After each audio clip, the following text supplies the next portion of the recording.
नमस्कार मेरे नन्हे मुन्ने दोस्तों। आज मैं आपके लिए लेकर आई हूँ एक बाल कहानी, एक व्यावहारिक बाल कहानी। इस बाल कहानी की लेखिका प्रगति गुप्ता जी हैं। प्रगति गुप्ता जी देश प्रदेश की प्रतिष्ठित साहित्यिक पत्रिकाओं में प्रकाशित होती रहती हैं।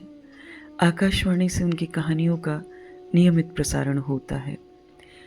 पिछले लगभग 5 वर्षों से लोकप्रिय समाचार पत्र दैनिक ट्रिब्यून के लिए समीक्षक की भूमिका में वो स्थापित हैं। इसके साथ ही कथाबिंब पत्रिका के संपादक मंडल में क्षेत्रवार संपादक की भूमिका भी निभा रही हैं। उनकी कई कहानियों और कहानी संग्रह पर छात्राओं द्वारा शोध किया जा चुका है।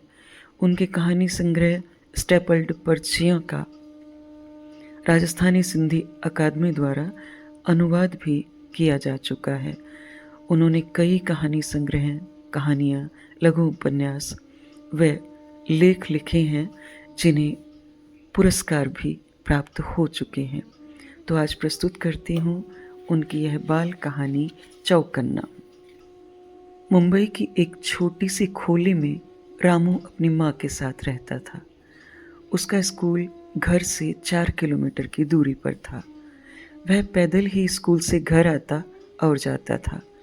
रामू की माँ किसी धनाढ्य परिवार में काम करती थी। वह उनके 3 छोटे छोटे बच्चों की केयर टेकर थी। सवेरे जल्दी निकलने के बाद वह देर शाम को घर लौटती थी। स्कूल जाने से पहले रामू अपनी माँ का घर के कामों में हाथ बटाता था। स्कूल से लौटने के बाद पहले पढ़ाई पूरी करता, फिर माँ के आने से पहले वह खाना भी बनाकर रख देता था। माँ जब घर पर खाना बना हुआ देखती तो रामू को खूब लाड प्यार करती और कहती, मेरे बेटे से प्यारा इस दुनिया में कोई बच्चा नहीं है।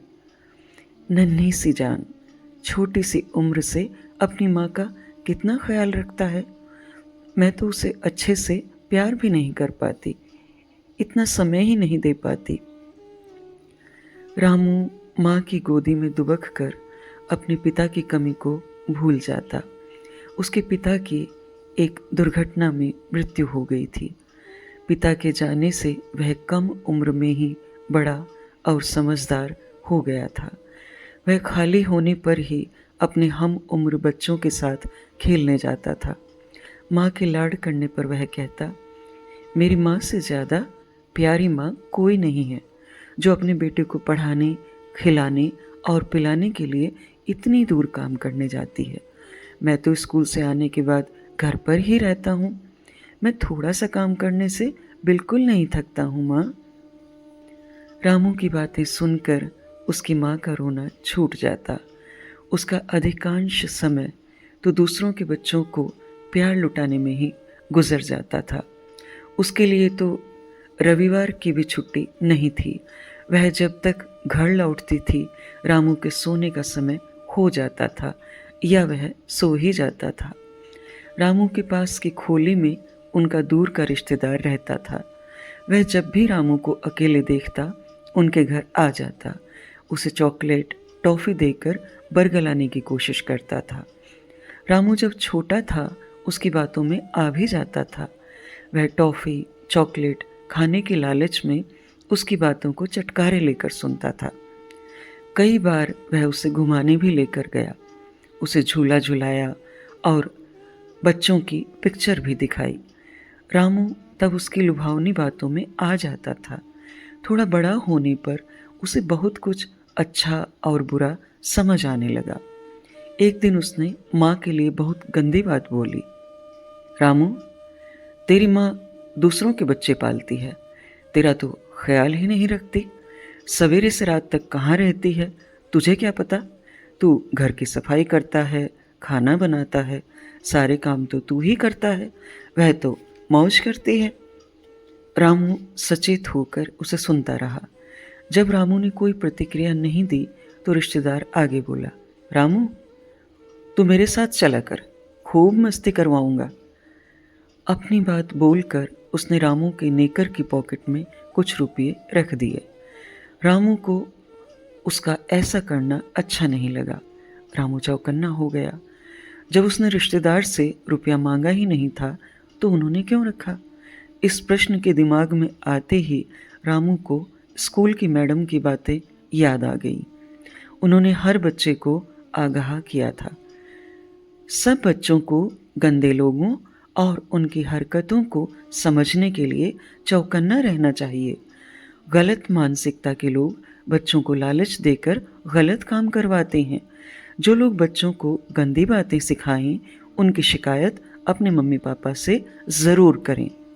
मैडम की बात सुनकर रामू ने मैडम से कहा था, मेरे तो पापा ही नहीं हैं, माँ भी एक आंटी के यहाँ छोटे बच्चों को संभालने जाती है, वह भी नहीं होती, जब आती हैं बहुत थक जाती हैं।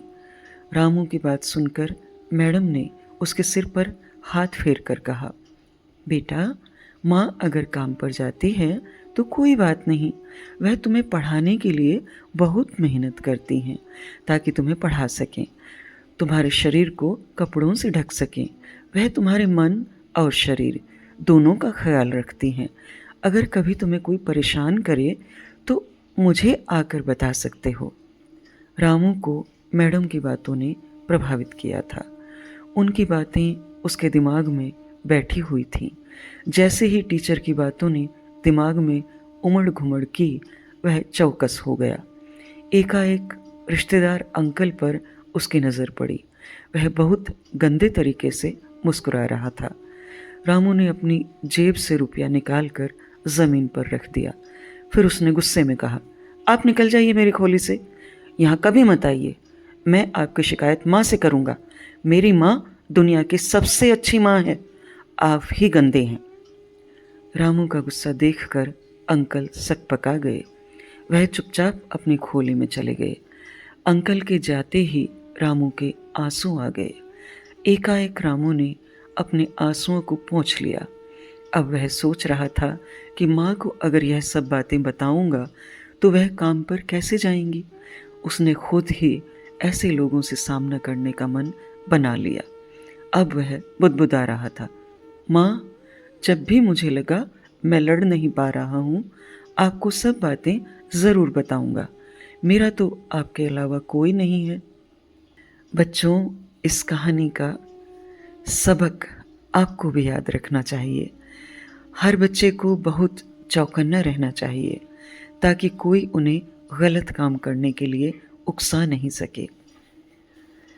अभी आपने सुनी प्रगति गुप्ता जी की यह बाल कहानी चौकन्ना। मेरी आवाज़ में यह कहानी अगर आपको पसंद आई तो लाइक करें, कमेंट करें और अन्य साहित्य प्रेमियों के साथ साझा भी अवश्य करें। मैं अर्चना त्यागी अब आपसे विदा लेती हूँ। चैनल को सब्सक्राइब भी अवश्य करें। फिर मिलते हैं ऐसी ही और बेहतरीन कहानियों के साथ, बेहतरीन कहानियों के सफ़र में। धन्यवाद। अगर आपको रचना पसंद आती है तो लाइक और कमेंट्स ज़रूर करें और शेयर कीजिए।